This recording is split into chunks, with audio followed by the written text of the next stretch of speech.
Corona के महासंकट में भी दुनिया के 70 से 80 देशों को हाइड्रोक्लोरोक्विन की सप्लाई से लेकर यूएई और कुवैत जैसे देशों में भारतीय डॉक्टरों की मेडिकल टीम भेजने से लेकर अफगानिस्तान और इजराइल जैसे देशों को चावल और गेहूं जैसे खाद्यान्नों की सप्लाई करने तक भारत कभी पीछे नहीं हटा और अब भी भारत दूसरे देशों की हर संभव सहायता करने से पीछे नहीं हट रहा है, फिर चाहे वो देश दुश्मन देश के करीबी ही क्यों ना हो।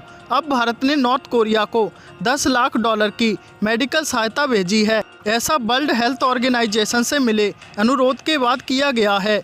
विदेश मंत्रालय ने शुक्रवार को इसकी जानकारी दी। बता दें कि नॉर्थ कोरिया चीन का करीबी है और चीन से हमारे रिश्ते इस वक्त कैसे चल रहे हैं वह किसी से छिपा नहीं है।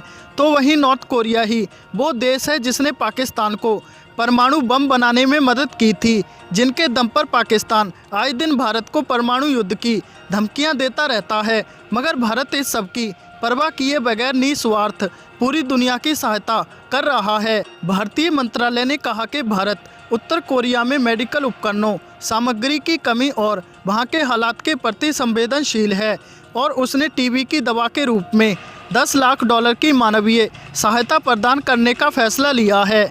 मंत्रालय ने कहा कि ये सहायता उत्तर कोरिया में विश्व स्वास्थ्य संगठन द्वारा चलाए जा रहे 6 रोग उन्मूलन कार्यक्रम के तहत होगी।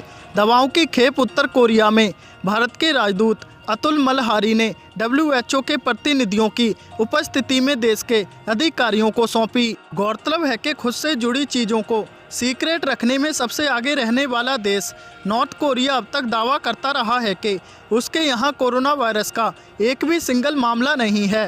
हालांकि उसके दावे पर पूरी तरह यकीन करना मुश्किल है। पिछले दिनों ही खबर आई थी कि वहाँ मास्क नहीं पहनने पर 3 महीने की मजदूरी की सज़ा दी जा रही है। सवाल उठता है कि अगर कोरोना केस है ही नहीं तो मास्क की ज़रूरत क्या पड़ी। इसके अलावा बता दें कि कुछ दिन पहले ही उत्तर कोरिया में भारत के राजदूत ने तानाशाह किम जोंग उन को बधाई संदेश दिया था, जो तब चर्चा का विषय बन गया।